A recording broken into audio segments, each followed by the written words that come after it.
It is a beautiful spring day. It is beautiful outside. I think it was like 70 degrees where I live. You hear the birds singing, kids are outside playing in our neighborhood, and it's just been such a beautiful day today. I want to appreciate every single day that I've been blessed with. But something's been on my mind recently. Um, for so in the society, we are so built on comparing that it is hard to display love for yourself potentially.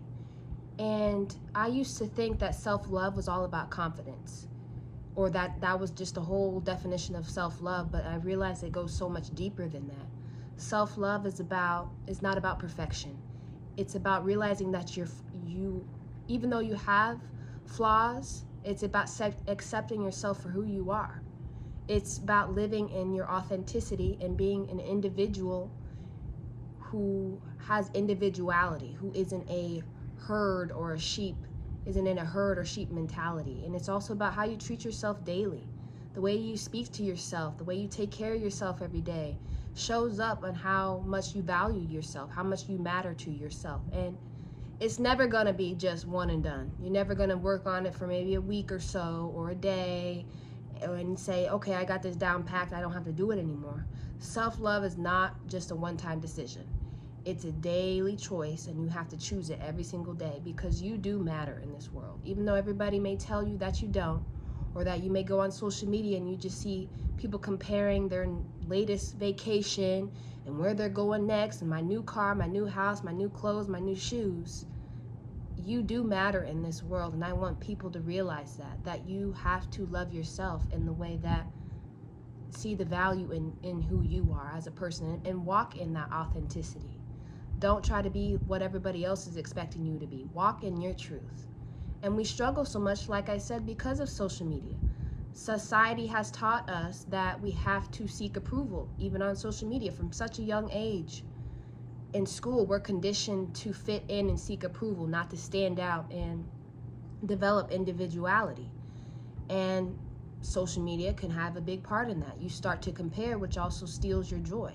We look at other people's highlight reels, and then start to feel inadequate within ourselves. We feel like we're not enough. And that can also play into past experiences shape our self-worth. If you've been criticized before in the past, let down, you haven't been valued by the people around you, it's hard for you to see your true value because people are constantly telling you that you have none. And I actually have a personal experience with this. When I was younger, I thank my mom so much for so many things that she taught me when I was young. She always used to say to me, whenever someone would give me a compliment out in public and say how beautiful I was or pretty I was, she would always say, Olivia, you are beautiful, you are pretty, you are a beautiful, stunning person, but realize that there's always someone prettier, smarter, more skilled than you are in this world. And that always stuck in my mind throughout my whole entire childhood, even today. It kept me grounded and let me understand that to not be vain and to not be envious and jealous when those people do come into my life or I may see them. Other people have their strengths and they may look even better than mine. And in a way, I appreciate the things that she taught me that lesson, but it also probably shaped me into the person I am of people pleasing. I'm trying to work on being a recovering people pleaser.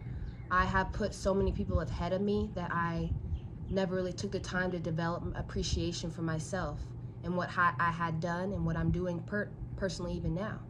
I remember brushing off compliments when I was young. I even catch myself still doing it now.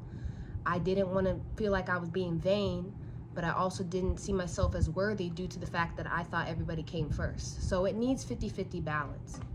I never appreciated or took the time to understand the congratulations that people were giving me and the praise.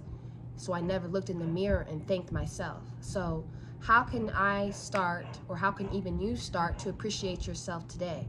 Change the way that you talk. Stop saying I'm not good enough and start saying I am learning and I'm growing every day, or I appreciate the person I am today. Speak to yourself with kindness. Start setting boundaries. Protect your energy. Say no to people and situations and environments that drain you, that make you bring you back to that person who you're trying to not be, that person who is trying to work on displaying love. You don't want to be drawn back into those situations where you are reminded of all the things that you're having to work on. You know, surround yourself with people who uplift you. Prioritize your well-being. Take care of your mind, body, and your emotions. Rest, eat well, move your body, take mental breaks. It's not selfish to take care of yourself or even put yourself first. Because I always used to think, how can I take care of others if I can't even take care of myself? How can I love others if I don't even love myself? And that has really stuck in my mind recently, that you have to put yourself first before you can help others. And stop seeking external validation. Ask yourself, if nobody's opinion mattered, what would I think? Or what would I do? Or how would my life change? Or how would my life get better? Trust yourself in your decisions, because this is your life. People's opinions are just opinions. And people's perspectives of you are just perspectives of you. They're not your true definition.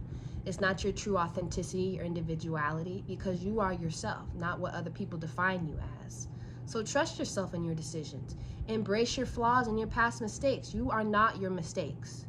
You are what you learn from them. You can learn from your mistakes. And progress over perfection, always. Progress over perfection. The power of self-love will literally change your life. You'll feel more confident in your decisions. You'll attract better relationships and people by setting those high standards. You expect more out of yourself, so and yet you expect more out of people who are around you.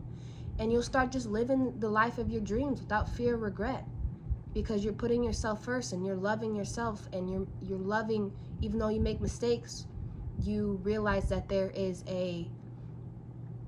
something profound even in all the mistakes you made, because they make you who you are. And you should really start to develop that self-love. It's not about waiting until you're perfect. Self-love isn't waiting for that perfect opportunity when you're just going to be all together. It's about accepting and growing into the person who you are today.